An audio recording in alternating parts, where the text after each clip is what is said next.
आप सभी का स्वागत है।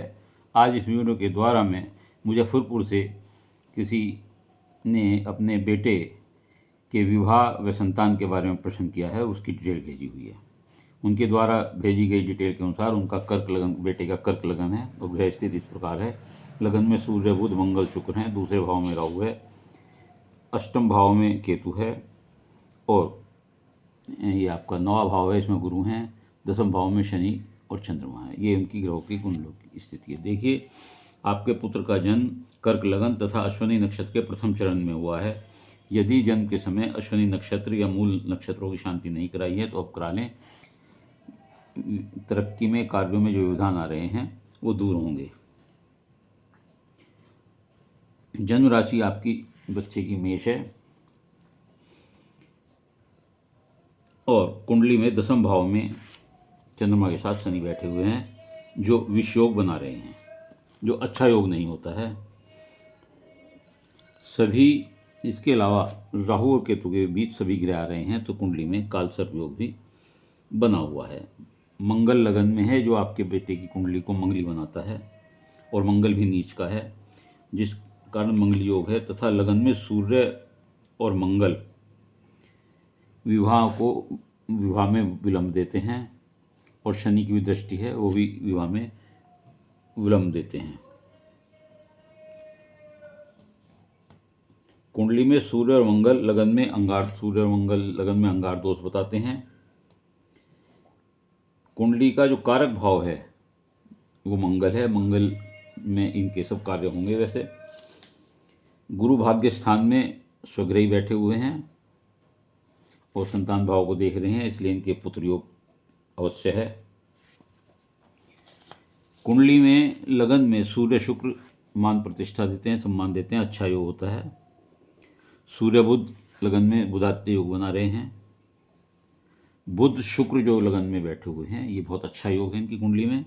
लक्ष्मी नारायण योग बनाते हैं। ऐसे आदमी को जीवन में मकान, वाहन, धन, सुख, संपदा, मान प्रतिष्ठा की कमी नहीं होती, उसे सब कुछ प्राप्त होता है।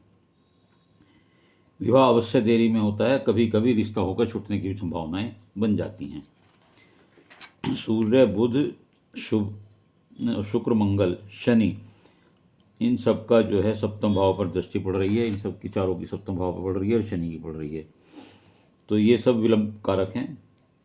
फिर भी क्योंकि मंगल इनका कारक है कुंडली में, तो इनका विवाह का योग 28 साल के बाद, 29वें साल से 31 वर्ष के बीच में बैठता है, अर्थात 2026 से 2029 के बीच में इनका विवाह भी होगा और पुत्र लाभ भी इन्हें प्राप्त होगा। आपको सूर्य की महादशा चल रही है। सूर्य धनेश होकर के लगन में बैठा हुआ है, ये भी अच्छा योग होता है। और सूर्य में आप ये समझिए कि 4/4/27 को सूर्य में राहु की अंतर्दशा खत्म हो जाएगी। उसके बाद सूर्य में गुरु शुरू हो जाएगा, सूर्य में गुरु और उसके बाद शनि और रहेगा। तो मैं समझता हूँ कि इस बीच यानी कि 4/4/27 से लेकर 4/1/29 के बीच आपको आपके विवाह योग होने की संभावना है। कालसर्प योग, लेकिन आपको कुछ उपाय करने पड़ेंगे। आपको मूल शांति करानी पड़ेगी, अश्विनी नक्षत्र का उपाय करना पड़ेगा। कालसर्प और विष योग का आपको उपाय करना पड़ेगा। शिव जी का रुद्राभिषेक कराएं इसके लिए। और शनि की 7.5वीं भी आप पर चल रही है वर्तमान में, इसका भी आप शनि का उपाय करें। शनिवार को पीपल के पेड़ पर सूर्यास्त के बाद सरसों के तेल का दीपक जलाएं, हनुमान चालीसा पढ़ें या हनुमान जी का चोला चढ़ाएं। ये अगर आप कार्य करेंगे तो निश्चित तौर से विवाह होगा, उसमें कोई विधान नहीं होगा और संतान आपको पुत्र की अवश्य प्राप्त होगी। उम्मीद है आपको अपने प्रश्नों का उत्तर मिल गया होगा। यदि ये वीडियो आपको अच्छी लगी हो तो इसे लाइक करिएगा, शेयर करिएगा, कमेंट्स बॉक्स में जाकर अपने विचार लिखिएगा। इसके अलावा यदि किसी और का कोई प्रश्न हो तो वो अपनी डिटेल भेजकर मेरे चैनल को सब्सक्राइब करते हुए अपना एक प्रश्न भेज सकता है। मेरी निःशुल्क सेवा है, उत्तर अवश्य दूंगा।